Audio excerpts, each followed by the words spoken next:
And this is where little things like that come out, right? What? Nothing. Go ahead. You are so bad at that. What? Sometimes you got to work on it. Sometimes I'll look away or look at something and then look at shit. You don't understand how crazy your faces look.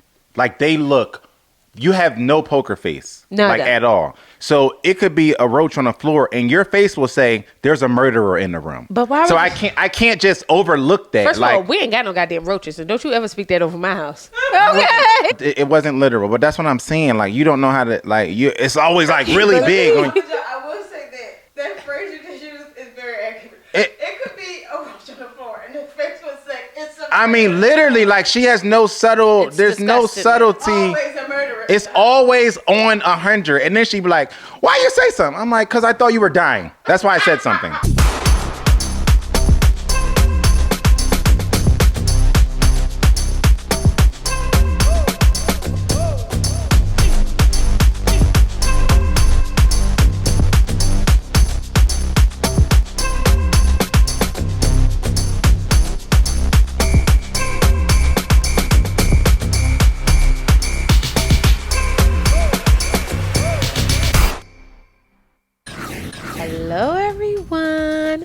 Welcome back to our channel. I'm your girl, Zar Eleanor. This is my beautiful husband, Joseph. Hey. Happy freaking holidays. We are back and we're chatting about Married at First Sight. So first, let's talk about our holiday. We had a fantastic holiday. We had all the family here. Yeah. And now we are purging all the family from our house. Oh, well, that was nice. No. If it was up to me, people would stay longer.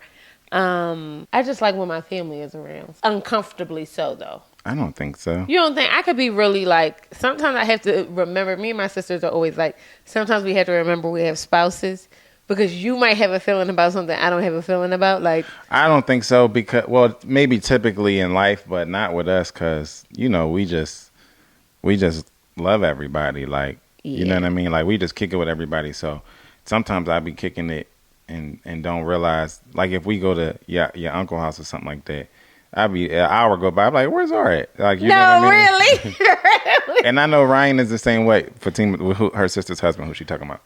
So I think for some people it is like that though, but not for us. Yeah. But we had a really good holiday. We did host Christmas, so we've been kind of quiet because of that. We've just been trying to prepare our home for like people to stay and come hang out with us. But it was really a good Christmas. I mean, all the food was like crazy good. Crazy good. Zar was cooking it down. And it's not because I cooked it, because I had a lot of help. And like my sister cooked some greens that was out of this world. But we really got it done. Yeah, it was bomb. And I wasn't 100% sure we was going to. And in the midst of that, we had to visit our therapist. So yeah, that too. There's that. So I hope everybody is being patient with their loved ones this holiday. Let us know what you guys did. What did you cook? Brennan, his non-therapy going ass. What show are you on? Okay, so let's get into it. Are you guys, like we are noticing, are you all noticing that they are peeling back the covers on how this process is going down? Because I'm feeling like that interaction with Dr. Pia told me more about the process then. What you mean? Because I don't feel like they peel back anything. So I feel like her asking him, does he go to therapy? Him admitting that he doesn't go to therapy says to me that's not a requirement for this process. Oh, yes. In that sense, because I was thinking, why didn't y'all ask him this question during the process? You should already know these answers, Dr. Pia. So for me, it was just really exposing your lack of due diligence when you are picking these people. And that's what which I'm is saying. really just all coming out in the wash, how all of these couples are falling apart at the seams. Yes. My friend used to say he could have found a better baby mama if he threw a dart in a dark room. Okay? And I used to get, my friend used to say, and I want to say his name out loud, but that's my guy. And he used to say that and tickled the hell out of me. And literally, that's how I feel about these couples. Part of me wants to say it's normal. Having ups and downs, not understanding, misunderstanding is so normal. like so normal in relationship. Like you could really be, there's days where you have the grace for a misunderstanding, and other days you can't take a misunderstanding. Does that make sense? Yeah. That's I know that's like saying that I'm sounding like Ocho or Acho, whatever the hell his damn name is. But you know, Acho and Ocho are very two different things. They are two different people. She's not talking about Ocho, who was absolutely fantastic on his podcast with Uncle Shannon. She's talking about Acho, who's on Shady McCoy's show on FS1. He is Speak. Two different people. And all he do is speak. So that's all he do. Using the same 3 words. But what I'm trying to say is that we're getting a really good idea about the lack of vetting that is happening between these people, and how some of these people are probably just being matched superficially. Yeah. How is it? So let's start from the beginning. This really kind of opens up with Claire and Cameron having a disagreement, or I don't know. I don't know what Claire and Cameron, understand their communication styles at all. Most of the time, Claire and Cameron are discussing what's happening in real time. Like that's why there's so little substance, because it's a lot of like, even when it's positive, it's a lot of like, so we had a good day today. Yeah. You went to the store. I went to the store too. You got the bagels. I got the milk. Yes. And that was good. Yes. And they're either talking like that or they're having an argument. And this was more so about how Cameron didn't tell her that his dad was on his deathbed, except for when they were having a party, and then he did it in public. Do you feel like he hasn't told her these things because he doesn't feel comfortable with her? I feel like he hasn't told her these things because they don't speak to each other. They do just what I said. They just recap the day's events, good or bad, and most of the time it's bad. And they don't have real conversation. Do you think her lack of intimacy is because they... 1,000%. Okay. I find, and this is a personal experience, I find that whenever there is more intimacy, there is more sharing and communication. Yes. And I think the lack of it is shaking their foundation entirely. Yeah, but the problem is that Claire is lying. Oh, wow. And she's lying. It's almost exhausting to watch, because she won't say that she doesn't like him. She's literally doing the same thing that Brendan is doing. He asked her very pointed questions, which I really appreciated. Cameron asked Claire, are there things that I do that turn you on? Full stop. She said yes. He said, give me an example. She gave the example. Inversely. Now, mind you, we have not been intimate, right?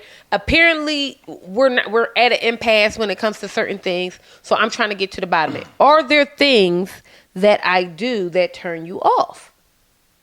No. She's lying. 1 fish, 2 fish, red fish, blue fish. She's lying. Okay, like that's it. Yeah, she's lying. She's lying. Like, I feel like, girl, that's not how it works. I'm not saying that something actually has to be turning you off. I'm saying that you cannot recognize that there's a wall and then not say how the bricks got there. Yeah, she does. I do think she does that a lot. Where, one, I think a lot of people are not being honest about their level of attraction and how they are skewing it to whether or not they find chemistry or connection with this person. That's at I don't think they know the difference. I think that I don't think they know the difference either. That's what I'm saying. Connection and compatibility are becoming all synonymous. Yes, that's what I'm saying. I think a lot of people are very confused, and then I think some people are just withholding information. And I think Claire does it a lot too, where she is literally running circles in conversation around him. Yes. And I can tell why he's just like, I don't know what to do with my hands. I don't know what to say. Because to your point, when he is very direct, she answers what is either short with no information, no follow-up, no depth to it. Or she just flat out lies. BS's it. Yeah. Exactly. And I feel like it's exhausting to watch. They had this moment where she says, well, I just don't feel comfortable doing those things with you.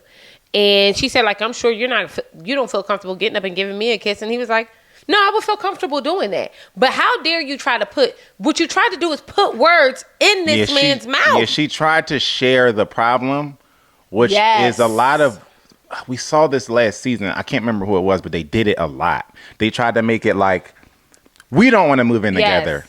And most of the time, the other person is not saying, no, you don't want to move in together. I have a very different feeling and a very different outlook on it. And she does that a lot with them. Because, and I think a lot of it is a residual thing of, because she doesn't feel comfortable and she doesn't, maybe find him attractive or whatever, she pushes that on him and makes it a us thing. So we don't feel comfortable, we're not attracted, when I don't think he feels that way. I think if you felt comfortable and you moved in your comfortability, he would then follow that and then put his hand on your shoulder and do all these other things. Because I do think, inversely, he's also attracted to her, and I don't think she's attracted to him. And that's what I'm saying. You're lying, and it's exhausting. We're tired. And the thing is, what even bothers me even more is that her defeatist attitude is rooted in competition.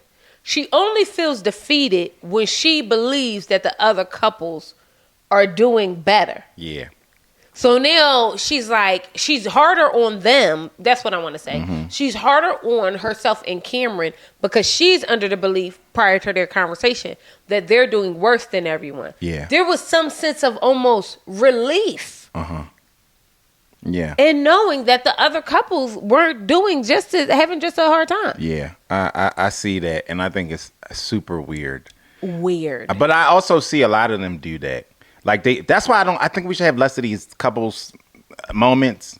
These couple gathering moments, strictly because one, they lie. They lie. There's a lot of competition. Two, why are we doing this? They don't even know each other. They're not really friends. Right. This is not a couples outing. This is not a real couples.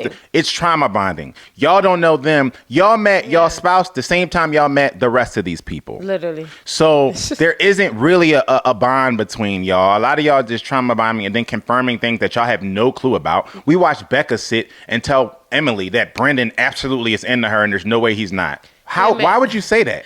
Wait a minute, we have to get there. I know, but that's just an example of like what I'm talking about. But that is a very good example because I feel why would you say something like that? That's counterproductive to this whole thing. It's so counterproductive. Like, so we got to cut these couple group things out because it's very forced. And I know y'all looking for extra content and salacious moments, but we don't need to keep doing that. I don't understand Claire and Cameron. They sit down with Dr. Pia and I appreciated how Dr. Pia, honestly, Dr. Pia to me is the first real psychiatrist we've had on here. Or psychologist on here. I don't feel like we've had such pointed questions ever. Like she's asking really let's get to it. Like, you know what I mean? Because honestly, I haven't been here long enough. Y'all need some other jumping help. Let's really get to it. And she gave, Cameron says when they came in, they didn't even have on their rings. That means in one season, Lifetime, without even getting to week 5, bro, was going to have 3 couples that have asked for a divorce or just didn't. One that didn't get married at all, and 2 that asked for a divorce. How about Y'all have to think about that. How about that? 5. We're not even on week. I don't think we're on week 5. No, we're not. We're not. I don't think we're on week 5 because they haven't had the 1-month anniversary yet. No, they haven't. 3 weeks in. That's terrible. Y'all have to think about that. You know what I mean? So it makes you think. I do think certain things, obviously, this is also a testament into how people are changing over time because this will be new for them too. You know what I mean? Them being Lifetime that having produced this show, this will be a new anomaly for them to or hurdle for them to get over. But I do think that when they walked in and Dr. Pia noticed that they did not have on their rings, I don't know. I'm glad she was I'm glad Cameron was trying to get to it. We're at an impasse. I'm not, I don't understand how we can get past the religion thing. But I have never in my life seen anybody hate Jesus at the level that this man hates Jesus. Honestly, I think Cameron just really, it's a lot of small things that are building up to a big thing. And I think for Cameron. Oh, he's had enough. because I do think that, one, it adds insult to injury when you feel like somebody is just not feeling your personality. Because I think in the onset, a lot of her snarky comments and eye rolling was just to him being him. It's not because he did anything weird or offensive or anything like that. And that must be a horrible feeling when you kind of because if you're intelligent, you understand. If you have any type of social intelligence, you can pick up social cues. You can know when the difference between you making a misstep or you just living your life and somebody just does not like you because of it. And I think in the onset, it was a lot of that. Like, he was being humorous to her, but she didn't get his humor, so she would roll her eyes. Or he would say something that he thought was lighthearted and funny, and because she didn't understand it, or because she's from a different background, a different space, a different country, all of that, her response to it was way more negative than somebody who is just trying to understand another person. Right. And I think that is... I don't even think she's trying to understand him. I think that she's trying to present like she's trying. Oh, yeah, for sure. But in reality, she just is turned off by a lot of things that is really just his personality. And I think that's why he kind of came into this like, I don't let you finish, Dr. Pia, but I'm not going back in the house with this woman. He said, I'm going to let you finish. But Beyonce had the best music video.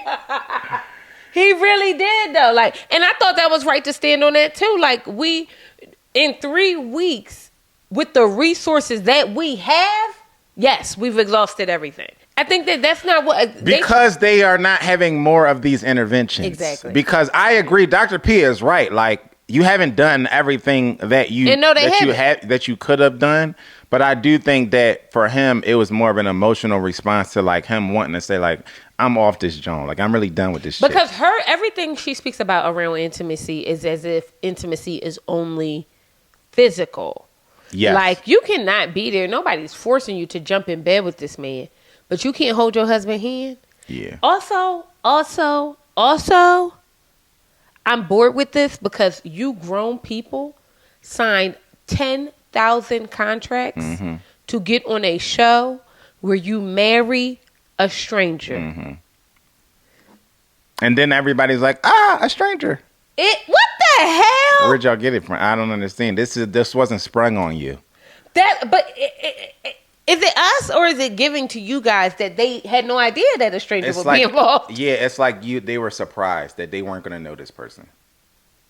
Somebody said something. The only one who gets it to me is Emily. I don't care what nobody says.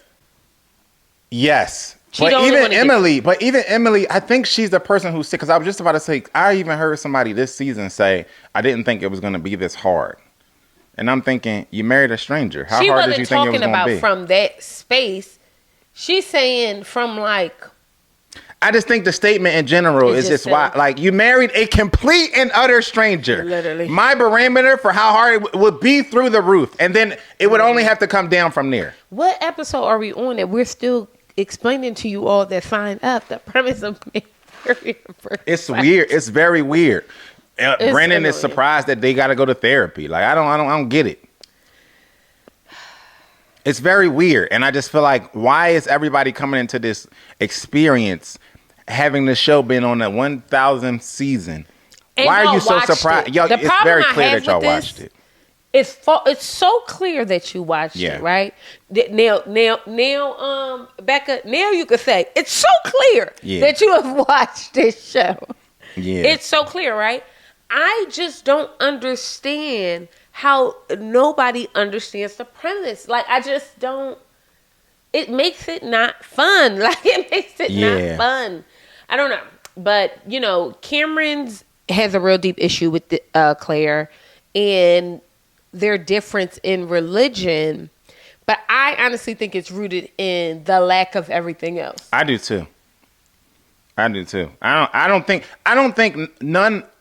think not one of their issues is really as big as an issue as they see it being as a standalone issue. Right. I think a lot of it is just boiling over. Yeah, 1,000%. And Claire wants him to be the one to walk away because she doesn't want to look like the bad guy. And I will put $1,000 on that. I think so. Okay, like in real life, I would. Let's talk about Becca and Austin because they're also liars. Why are you calling? Why? I don't think Why Becca is. I think that in an effort for them not to have confrontation. See, people think confrontation is a bad thing.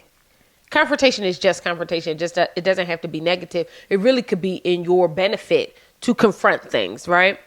And in Austin's the way he's going about it is kind of to not talk about anything, not have an opinion on anything, don't touch her, kiss her in the mouth, and get us to believe that they like each other. Yeah, I think. Bored. Yeah, I think it's a lot of the same things going on with all of these couples, ironically, and this is just a running theme. It seems like where everybody is really putting on for the cameras. Yes. And there's a lot of trying to save face, trying to act, trying to make sure that their representative comes out unscathed in this whole experiment. And that's leading to a lack of conversation, a lack of communication. And I think the same is going for Becca and Austin. And I think Becca does it too, where she'll go in front of people and really just BS about what's happening in their relationship. Oh, we're fine. Yeah. Why? Why do you continue to You're do that? not fine. You're and not guess fine. what? It's okay to not be fine. And that's why, again, I like Dr. Pia. Because Dr. Pia asks, like, is this genuine? Mm-hmm. You're not being intimate? You're not talking about anything? Is this interaction you all are having, is that even genuine? And is it a shared thing like everyone tries to make it out to be when they have these group gatherings? We're just not there yet. No, somebody's one of you isn't there, because that's the other thing that I'm glad that Dr. Pia got to.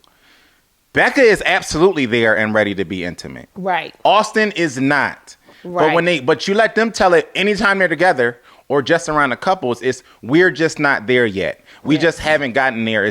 And it's like, that's not true. One of y'all is not there. The other one is waiting for somebody else to get there. And that's a problem in itself. Yes. And it's okay to express that you feel underserved. Yeah. Yeah.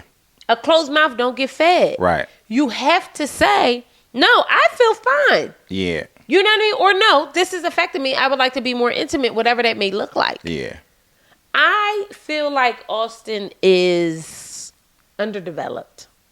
What? Wow. What do you mean? What do you Does that mean? make sense? It's underdeveloped, what I want to say. But if you explain what you mean, and then I find him to be infantile. Yeah, because when you said it, I thought his brain. Is his brain he under? He gives me childish. Why you say that? Because he doesn't want to have these big conversations. Number one, and I don't care what y'all say, it's because he doesn't want him to be filmed. Okay? So then how he responds to her almost feels manipulative to me. Like, you know what I mean? Like constantly putting her off. Oh, well, we just don't need to talk about that right now. In 3 weeks of dating, anybody you go out with, you've been dating them consistently for 3 weeks. These people live together. But say you've been dating someone for 3 weeks. You've talked about big things. You want to get married? Mm-hmm. Do you have children? What does children look like? You talked about those things. Mm-hmm. You don't have to go in depth and say, on this day in February, we're going to be making a child, so you need to make sure you do. You don't have to do that. But in 3 weeks, and you all think about this, in 3 weeks of you just talking to someone, dating someone, not even living with them. These people live a life together. Yeah. You would have had those conversations. Yeah, I don't think he's underdeveloped. I think he is producing.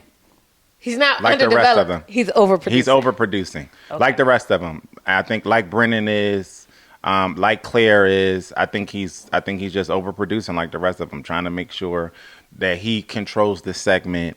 That I think for him on the onset, I think he was trying to combat her overzealousness, and I think that was genuine because she even admitted she's the type to where she meet him on Wednesday and then on Friday she want to know, you know, how many kids he want to have. Yeah. So and I could tell that she's like that as a person.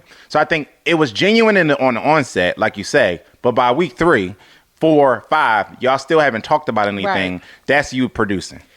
And Becca is annoyed by it.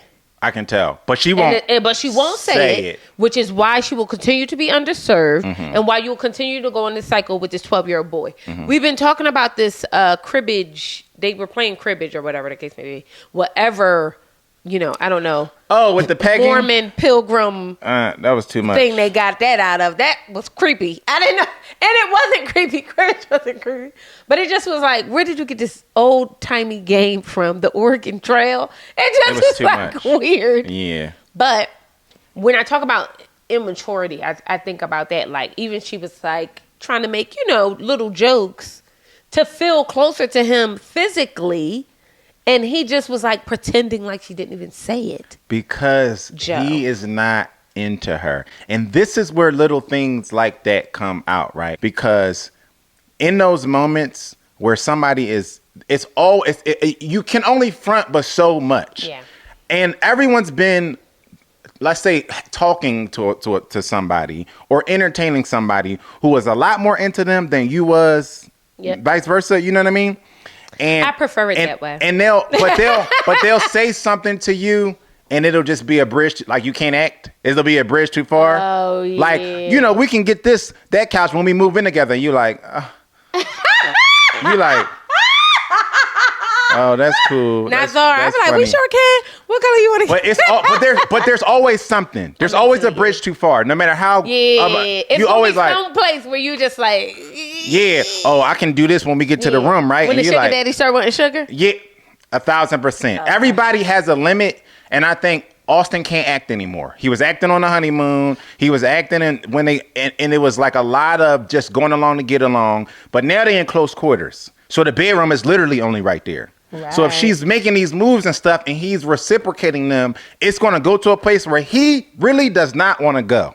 But also, I like this show better when they were showing us what they was doing during the day. Do you remember that? Yes. They would show us like footage, like when people are like they probably ain't even there during the day. Like, no, that is. You know what I mean? I think because there's so many of these people that like when we first got home from the honeymoon, a lot of them is like, okay, so I'm gonna pack a bag, go back to the crib, and I'll see you. No, like literally when we got a film. Like, nobody was moving in. Nobody's moving in. So I don't know that there's a lot of activity going on during the day. They don't like each other. It's giving they don't like each other. It's giving Becca cannot read a room. Like, this grown man just kissing you in the mouth all day long. Like, girl.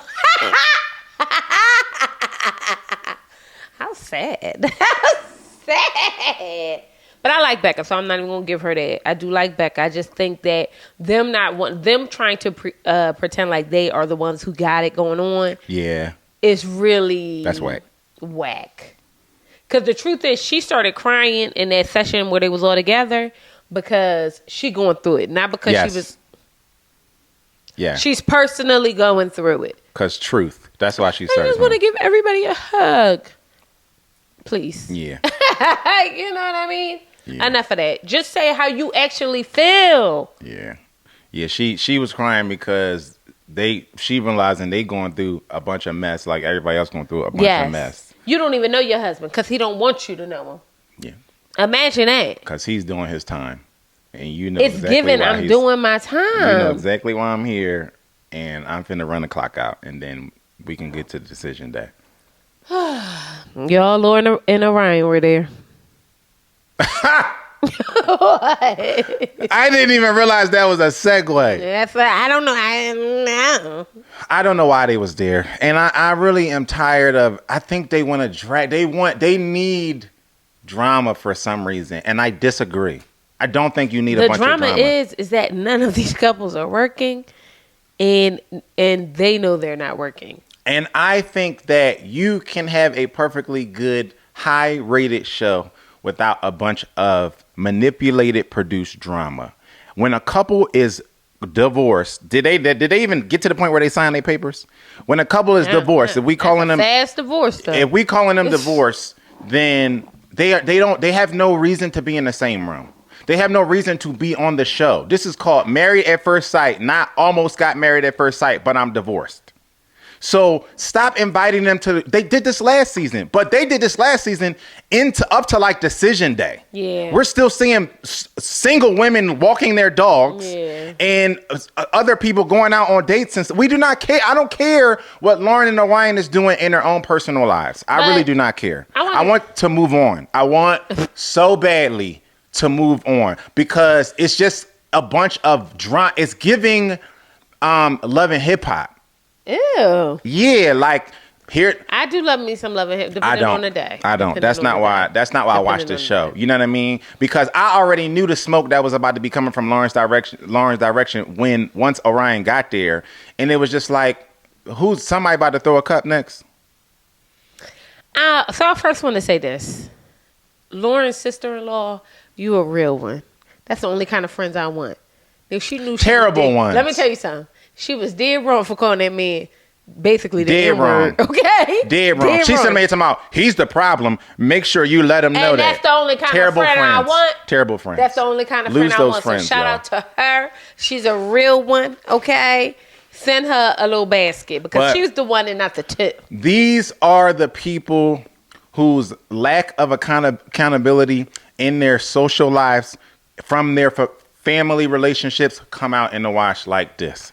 Y'all ain't never wrong. It's always somebody else's fault. We seen this the other season with somebody. I was living with it for years. Somebody, it's somebody else's fault. It's always somebody else. These are bad friends, y'all. Get you some accountable friends. Also, we don't need to be seeing this because these people are divorced. Now, I want to say this though.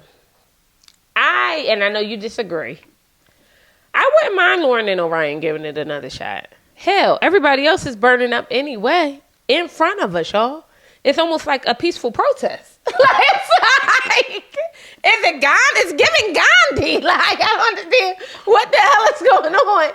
Everybody's burning up. I wouldn't mind Lauren and Orion coming back and, trying to see what that looks like because I think it's unrealistic. It makes sense that you would still have this draw to this person. We had this conversation earlier about compatibility and connection. And I think a lot of these people are saying compatibility is connection, and it's connection not. And compatibility are attraction. And I think, one of the questions I will be asking these people is like, because one of the bigger words they use is chemistry. What is chemistry? How does that even make you feel? You know what I mean? So when we have people here like Lauren and Orion, who obviously she has these visceral reactions about these things. One, because I think she's having a hard time dealing with the fact that she probably did something terrible that could have ruined her marriage. That will make us all feel a certain way. But also that I've connected with this person. I've connected with somebody I didn't think I would be compatible with. I think she's feeling that. Like, I think she felt something could be sparking here. And I think you completely made this story up. I think it's admirable. I commend you for looking for. Well, call me J.K. Rowling. I think that it's commendable that you're looking for a better ending to this. They are neither compatible or connected. They were never compatible from the beginning. From the time that she asked for what she asked for, we was just joking about it, my niece and I, before the thing started. From the time that she asked for what she asked for the time that they met at the altar, they were never compatible. They were never connected. They didn't have time to connect because all they did was argue. Their first big argument started on the honeymoon. It started on the honeymoon. They were never right since then. The honeymoon is week 1. After their first argument, all they did, very similar to Claire and Cameron, was review and speak about the goings on of the day. Oh, we had an argument and then you apologized and then I apologized. And I thought that we made it through the day. Good job. Every time they had a positive conversation after that didn't turn into an argument, it was just them recapping the good moments of the day. They haven't communicated with each other. You can tell that they haven't really had real conversations because most of their conversation was about another argument. So that's why I think that the show constantly bringing them back and we saw some snippets there in previews of them trying to push them back together later on is just for another combustible argument to happen. This thing is being drug out. Part of the reason why Orion asked for the divorce is because they keep all they do is have arguments. And so I think the show is just like, but let's have those on camera. So this is my thing, right? Yes, to everything that you said. I think that you're right. But I also think because we went through a period just like this. Zar, you have to stop comparing. We met at 16. I hate when she does this. You have to stop comparing a couple who's known each other since before they could drive. Since before they can drive to these people who just met yesterday. Yeah. Nothing that they're going to is ever comparable to anything that we went through. I understand the empathy that you're trying to have, but it's apples in cars. It's not even remotely close. I think what I'm trying to say, honey, is that people have conflict. That's very true. And people, and I understand what you're saying, like, it's too early for this level in depth of conflict. Yes. And I think that's what Orion is saying as well, right? But I do think that sometimes if you recognize that there may be a connection there, right? Mm-hmm. You're willing to say, okay, maybe I need to put in, I could work a little bit harder on my side for this piece. 1,000%. Or, you know what I mean? And I think that I do see how maybe it could be something there. No, you don't see that. So what I see, all my husband do is tell me what I do and don't do. Because you need your glasses. I mean, he do this to me all day. The premise of what you're saying is very true. If you see a spark, then it could be worth keeping the momentum going to see if we can make it a fire. Absolutely right. There's been no anything remotely close to a spark between Lauren and Orion. Not from the very beginning. There wasn't a spark there. There has been nothing here to say that this is worth salvaging at all. We have no evidence of that, right? So I understand what you're saying as far as like that's true. Real couples go through stuff and everything. That's absolutely, but this is not a real couple. This is somebody who, like your man said, threw a dart in a room and it hit somebody and they said, let's pair Lauren and Orion together. Because I do feel like, you know, I think for everybody out there listening, like you do just have moments like absolutely. Where you just cannot, you'll be at an impasse and for whatever reason, you know what I mean, that you're there. It can feel hard. Absolutely. In the moment. And I think over time you recognize that the moments are the moments. Like, you know, like I could be annoyed or it's funny, me and Joe was having an argument just like a week ago. And we was together. Me don't yell at each other. Like Joe yells because that's how he speaks, but we don't yell at each other. And we were yelling at each other and I slammed the door. As soon as I slammed the door, I felt so bad. I'm like, oh my God, I don't want to talk to him like this. Why are we doing this? But that's because over time, that type of behavior for us, which was once normal, is now very abnormal. You know what I mean? Like we try our best to give each other room to be upset or whatever the case may be. So I'm saying all that to say that things, you go through these ebbs and flows. Like there's times we was smooth sailing and then we ran into a bump and I feel like that's just like life. Yeah, that is life, but that's just life. You know what I mean? Like that's a general, that's a true statement that is true for general things that happen in life, right? So it doesn't mean, it doesn't apply to every situation, right? Like you say, in any profession, you're going to have ups and downs. So it doesn't mean that if our niece Naya wants to be in the NBA and she's having a hard time, that she should just keep trying. Like that's not what that doesn't apply to that. You'll never be in the NBA. You're not a man. You don't know her life. Now you don't know her life. We know, okay? You'll never be in the NBA. Like, you know what I mean? So in general, is the saying you need discipline and stick-to-itiveness to be a professional in life. Is that statement true? Yes. Does it apply to my niece wanting to be a professional basketball player? It doesn't. You know what I'm saying? So we have to keep these things in context. You know what I mean? Right. Like couples do go through things and that you will have to persevere through, and you're going to have moments and everything like that. All of these couples is having moments, and all of them is bound to drizzle. All of them. None of them are really like super compatible or have a lot of stuff to fight. You know, I can't. There's not one couple on this show that we really should be saying you guys should fight through that. And if it was a couple, it maybe be Austin and Becca, maybe huge on the maybe if it was a couple. But everybody else really needs to go home. Y'all need to really just scrap this season and start again because y'all failed. I mean, failed like capital F. Failed in week. Well, we can't say they failed. That's what Lauren was getting mad at Orion for saying that she's a failure. And I'm glad you brought that up. I'm so over the because this another reason why I'm over the Lauren and Orion saga, because now Lauren has made it very apparent that she, by hook or by crook, is going to turn herself into a victim here. Lauren, you are not the victim. You are not the victim. Like at all. You guys had arguments, but she did this from the onset of all of their issues. That's why he couldn't get past it. That's why he couldn't get past it either, because it's no way that you call me the N-word with a hard ER at the end, and then we sit in front of somebody else, couples, therapists, anybody, and I continually try to make it an us issue. Well, we offended each other. Yeah. And we're trying to get through it together. And I forgave her. But did you feel like that was slut shaming what he did? Also, another BS attempt to make herself even more of the victim. And you can tell that the more and more they get apart from each other, the harder she goes in the attempt to victimize herself. It went from, initially it was, you made me feel uncomfortable. Let me back up. Initially it was, I felt judged. That's how it felt. That's all she said. Which, respect. That's how you feel your feelings are real.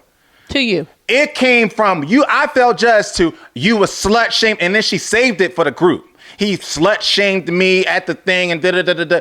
All of this is the BS. You told us that you slept with a man an hour before you got married. He said he was uncomfortable. Now it's slut shaming. And I think the longer we get away from them being together, it's going to turn into verbal abuse. It's just going to keep getting stronger. You know what I mean? I'm tired of the victim thing. I'm tired of her trying to paint him like this monster. Okay. Girl, you was dead wrong. Oh, okay. You were dead wrong. And I know that it's a lot of lack of accountability being confirmed in the Twitter space and on Instagram and on TikTok and from your best friend and your sister and all that. It's a lot of it. She the one in that too. Yeah, we see a lot of it. We see a lot of that. And I'm tired of seeing it. That's another reason why they can go on, because it's just going to be more and more of this thing of now I'm the victim because he asked for it. That's all he needed to do was ask for the divorce, and now he might as well have bashed you upside your head the way everybody is now. I can't believe he left Lauren and da. Y'all are dead and wrong and loud and wrong, and this lack of accountability is really a cancer. Oh my God. In the community, we see this a lot, especially in the Twitter space. Y'all have an issue holding people who look like you accountable. And that's a video for another day, because we cannot do it today. Okay. But it's a video for another day. We can move on from Lauren and Orion. Okay. All right. Well, since my husband always telling me what to do, I guess we move on. No, I'm talking about the show. But he is always telling me what to do. So. Somebody got to keep her alive. But I want to know what y'all think real quick. We're going to move on from Lauren and Orion. I want to know what y'all think. Bust down, let us know. Do you think that Lauren and Orion should get back together, or do you think Orion just wants to continue to film? Because part of me feels that way. So let us know what you think. Let's get into Emily and Brennan. Emily needs to pack her things expeditiously. Yesterday. Make sure she takes all of her hair out the brushes. He seems like the type. Yeah. You know what I mean? Something about him gives unsavory. I'm not going to say the word I want to use because I don't want to label anybody that. But something about him makes me very, very uncomfortable. He is just a producer to me. He started producing from. It's giving American. It's giving Christian Bale. American Psycho. It's giving Christian Bale an American Psycho. I think he's the biggest overproducer on the season. I think down to not wanting to be true somebody else who just want to film. I think he just wants to make it to the end unscathed, because I think being somebody who has watched the show, as he is, I think his biggest thing is make it through 10 weeks or however many weeks it is with your image intact. I can tell that this is on the marquee of a lot of these people's homes when they go to bed at night, because for him, he's televising it. Like it is, he's projecting it so loudly. And for some reason, I think that he feels like he's finessing it, but he's doing a horrible job of it. Does. He feels like he's working the audience over. Like, I'm not going to do that to her. I'm not going to. If somebody asked you, am I attractive? And your response is, I'm not going to do that to you. What the hell you think their perception of your response is going to be? There's so much to unpack here. But I want to take a step back to the girlfriends ganging up on him. That was a mess. Now, that was a mess. Now, that's the only place I would kind of defend him. Yeah, that was a mess. That was all over the place. It was all over the place. It was so all over the place. I was like, ladies, that was support yourself. But I also think that was produced too. The production said, let them get a little drunk because they was clear. I'd have stopped talking because she was visibly a drunk Becky who turned into a Karen. Yeah, she was. And it was disgusting to watch because if you've ever seen them, it's not fun to watch at all. And when anybody gets to that point, but especially a Karen, okay, a drunk Karen in the bar, I'd rather watch somebody vomit on the street. Yeah. It's terrible. And then her voice was like nails on a chalkboard. Like, what are you here for? Why do you want my friend? Like, I mean, it was just drunken. Oh I said, God. girl, you have to stop talking. Please stop talking. But it was just a lot of mess. Like, it was a lot of disrespect, a lot of mess, a lot of talking over each other, and a lot of stuff that we really didn't need to see. I agree. Like, I really, really agree. I thought it was kind of like... it was given TLC. You know how when we watch TLC and it gives us those cringy moments? It was super cringy. It was given TLC. And I think the more I think about this, the more we go over this, Brennan's real issue with Emily is not that he's unattracted to her, is that he knows that he cannot control her. And that is more unattractive than the looks could ever be. The fact that he can't lead the conversation or do this or do that is really annoying to him. And it is so visible, and I don't want to take the Becca stance like, oh, you could tell he's attracted to her or whatever the case may be, whatever. As much as I think that this for him is really a personality clash, and he probably dates down. He's one of these guys who dates down on purpose so they can emotionally manipulate or physically manipulate women. And I really do believe that. So here's the thing. We're close in my opinion on this. But the difference is I do think that he can manipulate her. And I think that we've seen evidence that he does manipulate her. I do think, yes. So yes.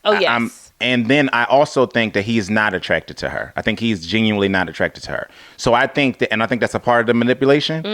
But I think that he absolutely can manipulate her, and he does when the cameras are not on. I think that we got a window into that when, I don't know if you remember this scene where they was on the couch. They were talking about moving in, and I think they had just talked to Pastor Cal or somebody, and she said her piece. Emily said, I thought that what Pastor Cal said was right. And I think that, we are going to do this and really be serious about it. We should commit to the process, blah, blah, blah, blah, blah. And we should move in. And then he very slyly finessed her and said, okay, that's cool. And I'm going to get a bag tonight. And then I'm going to go back to the crib. Yes. And then, he completely ignored everything she said. And she sat there and went, Okay. Yeah. And I think they have a lot of conversations like that. Yeah. Where she just completely gets bulldozed, and then in a roundabout way, she just is right on board with it. Yeah. And I think that happens a lot when the cameras are not on. And I think that he absolutely can manipulate her and control her. And I think he does, because even when they were in front of the Dr. Pia, you can tell that even his presence there was almost like battered women syndrome. Like, she didn't want to speak or say anything because he was bashing her upside the head. Not saying I'm making a connection. I didn't say he was bashing her upside the head, but it was kind of it was kind of giving that, and that to me is manipulative. Like, that means that there's an energy of manipulation in their relationship that she is now so comfortable with that even when they're in front of a professional, she doesn't feel comfortable enough to speak her mind or to step in or to say how she feels. So I think that even in a short span of time, he has successfully manipulated her. And I think a lot of it is due to the fact that he is not attracted to her. Brennan scares me. I'm not gonna lie. So being in therapy with your spouse is hard. Being in therapy by yourself is hard. Okay, so there's that, and it should be hard. It should be a purging, a cycle of purge, resolution, problem solving. It should be work. It should Work be is cyclical. hard. You know what I mean? Work is hard. Or can be hard, but it could also be redemptive. It could be cathartic. It could be all of these things that also make you feel very good. You know what I mean? The truth is that's why you're going, because, you know, a lot of people talk about their body health. In America, we have an understanding of if I have a pain, there is something wrong in my body, but not in my brain. You know what I mean? Like, you could be upset up here. You could be mixed up here. You could be confused up here. And we'll do nothing about it. But if it was your stomach or your knee or your ankle, you will go to the hospital. And that's why I think therapy is so important. So I'm saying all that to say, or when we first started couples therapy, I would not say what I was actually thinking, because I was so used to him responding a certain way that I didn't see how that was beneficial. But this Brennan thing is big. And I don't know if y'all see that. It to me feels much bigger than him. He literally does not say anything at all. And the truth, that goes for most of these couples on here, if I'm being honest. A lot of times we watch an hour and a half of nothing. If they just put it on and it was just like, it could be a picture movie with no sound at all, and I would get the gist. Because y'all ain't talking about nothing. Yeah. You know what I mean? So I feel like the same goes for Brennan. The fact that he was sitting Dr. Pia face, she asked her, like, well, what's the, faces for and everything like that? And he said, well, I think it's a thinking face. Did you hear him say that? Yes. He said, I think it's a thinking face. And she said, well, Emily, like, what is let Emily answer. I was just about to say, I think this isn't a matter of her not wanting to express herself. I don't think that's it. I think he often stops her from saying anything. And I think that's what's happening here. I think she does want to express herself, and she just like, he gonna cut me off any day. Yes, he stops her from saying stuff, and now that the cameras are rolling, he's still producing himself. So instead of stopping her however way he would stop her in their everyday life, he tries to finesse it as, I'm protecting her. Yes, which is so manipulative, because then that almost sets you up for a life where I'm supposed to expect the bare minimum nothing from you and cloak it as I'm being protected. Yes. Please do not fall for that, y'all. He literally just set her up for, I'm not going to tell you anything, talk to you about anything, show up at all, and I'm going to call it protection. Yeah. When Dr. Pia said, she asked him a question about how he was feeling, what is the emotion that is aligned with this feeling, and he couldn't give her a word. And he was like, well, I don't want to talk about that because, what did he say? I don't want to talk about it because, like be respectful of Emily. Because of her. It's always because of her. Be respectful of Emily. Yeah, it's always. And that moment, Dr. Pia was like, this man is mentally ill. He is so bad at this, like, this finesse. I think in his mind, you could tell that he thinks he's doing a good job at covering up his BS. I think he really thinks that, and especially when it's just him and her in the room. Most of their conversation, there is no Dr. Pia, there is no Pastor Cal, there is no whoever. Is Dr. Pepper okay? Somebody check on her. Haven't seen her in forever. We don't need a Dr. Pia here. So that part. So I think that a lot of times in his mind, I think he has really convinced himself that he is doing an amazing job at covering up this, how he really feels. Oh, I can't wait till you watch it. And then he keeps, and then he does this in front of Dr. Pia. And I think Dr. Pia is so taken aback by it. Like, do you think I'm stupid? I think she wanted to say, like, you think I'm an idiot. But I also think, and this is another angle, because I think you're absolutely correct. Because as a black professional woman, okay, who has been in a plenty of rooms, just based on the sector that I work in, been in a plenty of rooms with mediocre man, I would have been triggered. I would have been, I'm sorry, what? Like, you know what I mean? And I feel like her response was so appropriate. You have no idea. Talking to them and him not being able to even speak words to this woman in front of a therapist, and then the therapist says, you know what? That broke the fourth wall to me too. Number one, they told me y'all don't talk to these people at all. They don't. Individually or together. So now we know that that's clear. We're clear on that. The second part of it is the idea that you do not have these people going through extensive therapy. Mm-hmm. Prior to this process, during the process, y'all should already have. It's beyond me. They should already have a regular day of the week. Wednesday we meeting with Dr. Pia. Come on, every Wednesday, and we then talk about intimacy on Wednesdays. We do this one. Y'all should have a day of the week. It should already be scheduled. That would make the show better, honestly. Y'all are not at the point where y'all can call. Y'all don't even know this person. Right. Y'all not at the point where y'all can schedule your own therapy sessions. Right. How did we get here? And you talking about he need a therapist, but when he tried to, I have people who talk to me. I do a lot of I love when people say I do self-reflection. You mean, so you're trying to tell me you talk to the people in your head? Is that what you're saying? Is that how you were reflecting on the things that you did wrong today? Like, who are these people? What are their names? Yeah. Because you are mentally ill. And, and she said, and that's exactly why you need to go see a therapist. Yeah. That's exactly why. Are you crazy? But then, also, let's take this on. Both of their parents are married, right? Have been married for a very long time. But what you can tell, just based on how he's showing up here, is how her parents are in love with one another and his parents are not. And I don't know if you're picking that up, because this is toxic. Crazy toxic. This is toxic. She doesn't have any problem with you having a problem. No. You see what I'm saying? Mm-hmm. She don't have no issue with that. She just wants to fix the problem. That says to me, she has seen people work things out. Mm-hmm. The idea that you won't even speak to her on camera or off, because she hasn't gotten an answer yet about what the problem is, says to me, this is a pathology. Yeah. Yeah, I agree. You know what I mean? You don't just learn. That's something that's learned, I mean. Like, you don't just make that up on the spot. You learn that. Mm-hmm. Yeah. Your father probably sit up in the room, don't tell your mother a mammy-tapping thing, and call it and say, I'm protecting her. It's or love. Just don't communicate at all and just cloak it as however they see fit. Like, and for you, it just ends up in, I'm just going to be respectful of her. But then you're going to say, marriage is not an answer.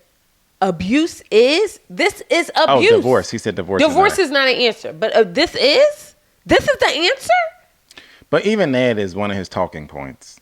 Oh this is to make him look like a good guy. Yeah, she should divorce you. She should. He's a politician on this show, and everything is his way of being politically correct. Everything, and I think that it's just exhausting to watch because he thinks that we are this dumb that it's working because he's still doing idiots. This is me not telling her how I felt. It's just me being respectful of her, and he want us to believe it. The what is so beyond to me is that he wants us to believe it. It's crazy. Even to go as far as to tell the therapist not to ask her questions because she's not being respectful of her. And in your mind, you think this is making you coming off. You think that this has you coming off looking spectacular. You can tell that he feels like this is the right thing to do. But if it was a general physician, if it was an oncologist, if it was any of these other doctors, would you say that? If it was a gynecologist, would you say, no, you need to be, I'll speak to her about it. Yeah. I'll let her know. You would trust a professional to say what they need to say to your spouse, right? Absolutely, yeah. It's like, y'all, this is how I know y'all be mentally ill, because y'all will actually, suffering has become so normal, and we think suffering like I gotta be downtrodden, homeless. Mm-hmm. No, I mean mentally suffering. Mm-hmm. Y'all think that is so a part of the fabric of life. It is not. Yeah. It is not. I tell people this all the time. Funny, I tell my sister this. You do not get an award for suffering. You don't. Nah. You're just suffering. That's it. And if you don't give a damn, nobody else gives a damn. So now what? Yeah. Somebody got to be the one to make a difference on your behalf. And it has to be you. You do not get an award for suffering. Nobody's going to be like, dang, girl, this ain't, you ain't Biggie. We don't care that you got it out the mud. I don't want to, nobody cares. Nobody cares. And I mean that respectfully. Mm-hmm. You know what I mean? Like, we have to start being proactive in our lives. And he just kind of wants it to, I don't know what he wants it to do.